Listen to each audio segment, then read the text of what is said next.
Let's look at the features that support the management of consent.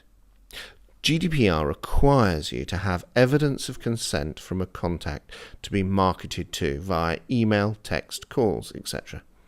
So in the next section, we're going to look at the features in Sage CRM that allow you to manage such customer consent. Sage CRM has added a simple consent tracking capability, allowing you to store consent records from customers against their contact record.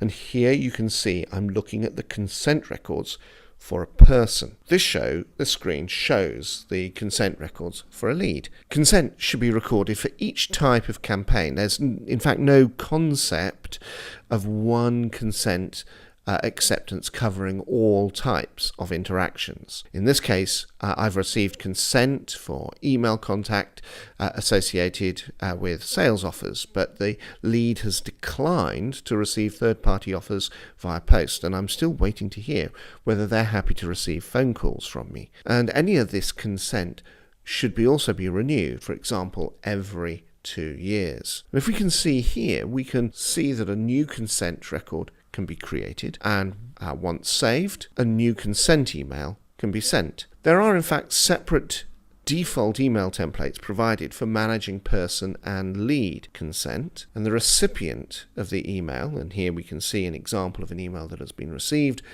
based on that template that I've just shown you, that when they click on the links, that will either confirm their consent or they can click on the link to withdraw consent. The recipient of the email can then click the links to manage these. And if we look at those hyperlinks, the consent management hyperlinks are added into the email templates. And if I show you the next slide, this is going to show you how that sits behind those hyperlinks are special merge codes which are used to build the hyperlinks inside the template. And these two links are either used to provide consent by the contact or for the contact to withdraw consent. And the URL you can see that is generated contains a globally unique identifier, GUID. The URL calls to an endpoint in a similar way to the web to lead functionality and requires that the Sage CRM server is accessible from outside the organizational network.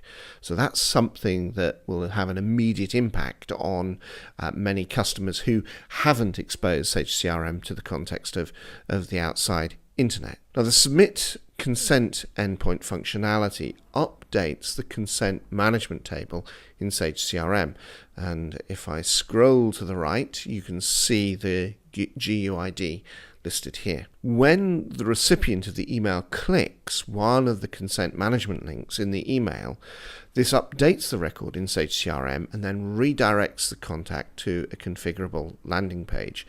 And this is a simple redirect. This is a single common landing page for all emails and no parameters are passed.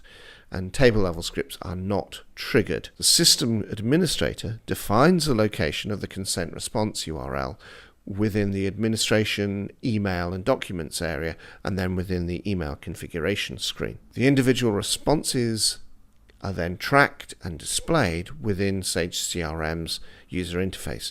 And you can see here that this lead has consented to one form of contact but has withdrawn permission from another, and we're yet to hear from them about a third type of contact. So we can send this type of consent email to a group. So we can send a mass consent email from within Sage CRM, and the bulk request it can be issued to a group members. So each customer response or non-response can be tracked. And so when a contact clicks on the link to accept communications, this acceptance is recorded in Sage CRM against their record.